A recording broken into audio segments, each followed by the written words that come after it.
Bismillahirrahmanirrahim. Semoga Ustadz dan jamaah yang hadir di sini dirahmati oleh Allah. Amin ya rabbal alamin. Dan diberikan keistiqomahan. Afwan Ustadz, sekarang Syiah sudah mulai menampakkan dirinya. Dan bagaimana seorang ahlus sunnah membentengi diri dari Syiah? Barakallahu fikum. 6. Seperti yang disebutkan, Syiah itu memiliki gerakan yang cukup masif. Tanpa kita sadar, tiba-tiba kita dikagetkan perkumpulan Syiah yang begitu banyak dihadiri oleh manusia.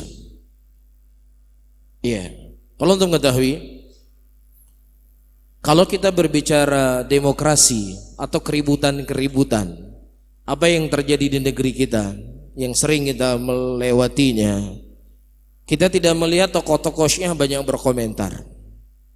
Ya, bukan mereka tidak ada, tetapi mereka fokus kepada hal yang lebih mudah untuk menyebarkan kesesatannya dan kekufurannya. Ya, mereka masuk dari jalur pendidikan, dari TK, SD, SMP, SMA. Disinilah mereka fokus untuk menyebarkan kesesatannya, dan ini merupakan jalur yang paling tercepat. Jalur yang paling tercepat. Anaknya diambil, ya, tinggal bapak dan ibunya, mereka pelan-pelan diundang acara sekolah, acara pertemuan dengan wali murid, rapat dengan sekolah. Ya, tidaklah kemudian kita terkagetkan kecuali apa? Mereka sudah mengikuti pemikiran-pemikiran Syiah. Ya, nah ini para hadirin dan hadirat yang dirahmati oleh Allah, sesuatu yang sangat mengkhawatirkan, karena Syiah itu memiliki keyakinan tidak akan sah iman seseorang sampai tegaknya negara Syiah. Itu keyakinan mereka. Bahkan dari buku-buku Syiah sendiri yang kita bisa mempertanggungjawabkan referensi yang ditulis oleh para ulama kita, mereka menganggap Imam Mahdi itu tidak akan keluar sampai anjing-anjing dan babi-babi, mereka membahasakan seperti itu, musnah di muka bumi ini. Siapa yang diinginkan anjing dan babi-babi?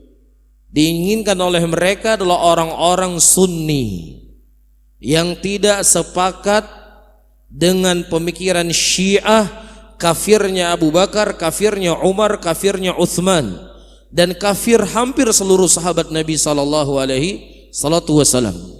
Karena menurut kamus mereka, ya, siapa yang mereka berloyalitas kepada Abu Bakar, Umar dan Uthman, berarti mereka ikut berkhianat kepada Ali bin Abi Thalib radhiyallahu taala anhu. Ali bin Abi Thalib yang diberikan wasiat oleh Rasulullah menjadi khalifah, kemudian direbut secara tidak jujur oleh Abu Bakar, Umar dan Uthman. Nah, siapa yang mengakui tiga khalifah ini berarti mereka ikut serta dalam pengkhianatan ini. Itu teorinya mereka. Ya, dan mereka sangat militan. Ketika mereka minoritas, mereka punya takiyah. Apa itu takiyah? Boleh berbohong. Namun ketika mereka dalam kondisi mayoritas, para hadirin dan hadirat bisa melihat sendiri tanpa perlu untuk saya ceritakan.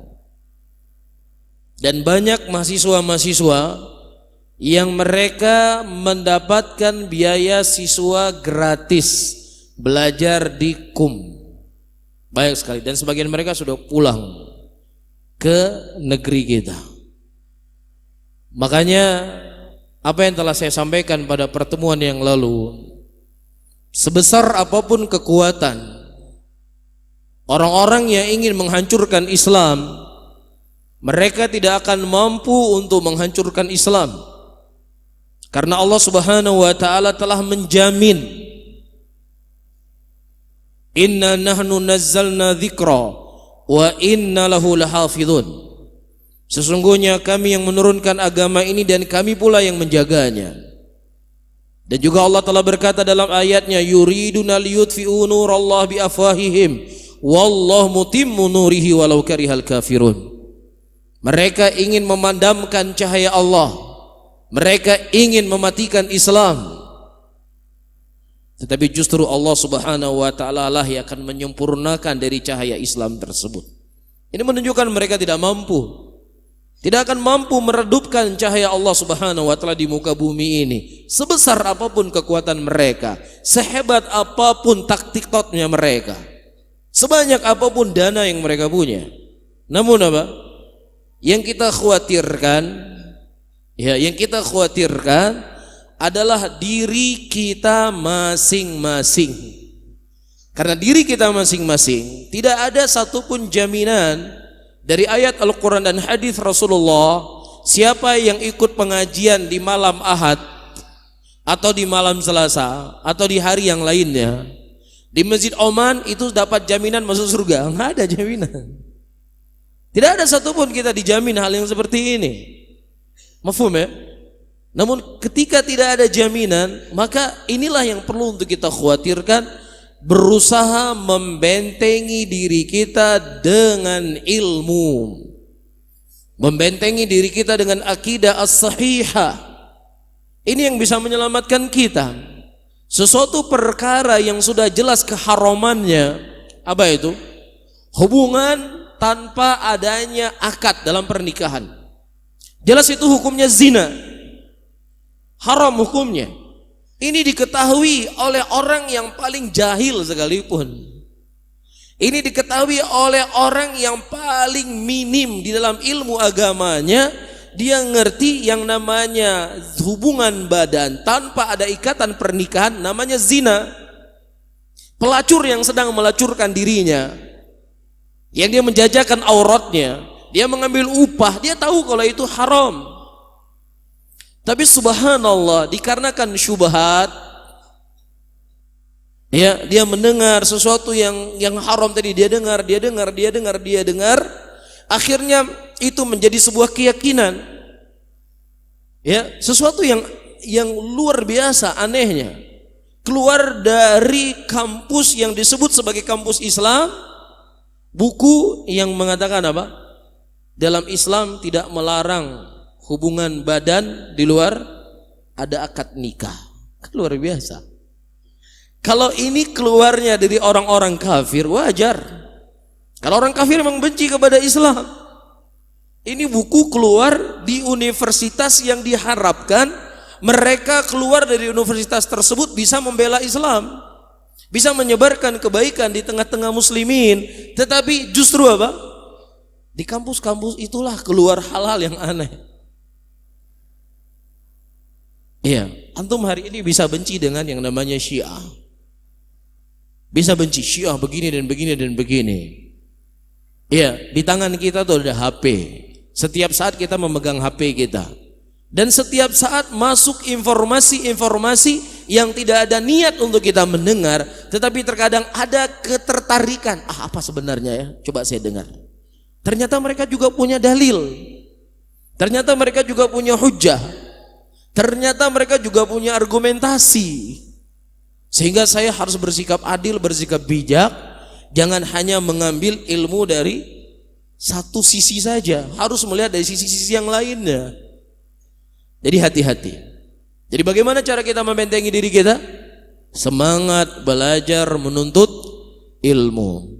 Iya, tidak ada sesuatu yang lebih bermanfaat untuk kita membentengi diri kita dari segala bentuk kerancuan. Lebih dari apa? Lebih dari ilmu. Karena Rasulullah menjamin orang-orang yang mereka belajar dan menuntut ilmu, ya, mereka akan dimudahkan jalan menuju surganya Allah Subhanahu wa taala. Man salaka tariqan yaltamisu fi ilman sahhalallahu lahu bihi tariqan ilal jannah. Barang siapa yang seseorang memudahkan jalan untuk menuntut ilmu, maka Allah akan mudahkan baginya jalan menuju surganya Allah. Dan insyaallah ini akan menjadi PR pembahasan kita. Insyaallah pada pertemuan-pertemuan yang akan datang saya akan membaca beberapa i'tiqad, keyakinan Syiah yang diambil dari buku-buku Syiah oleh para ulama kita dan mereka bantah dengan Al-Qur'an dan hadis Rasulullah sallallahu alaihi wasallam.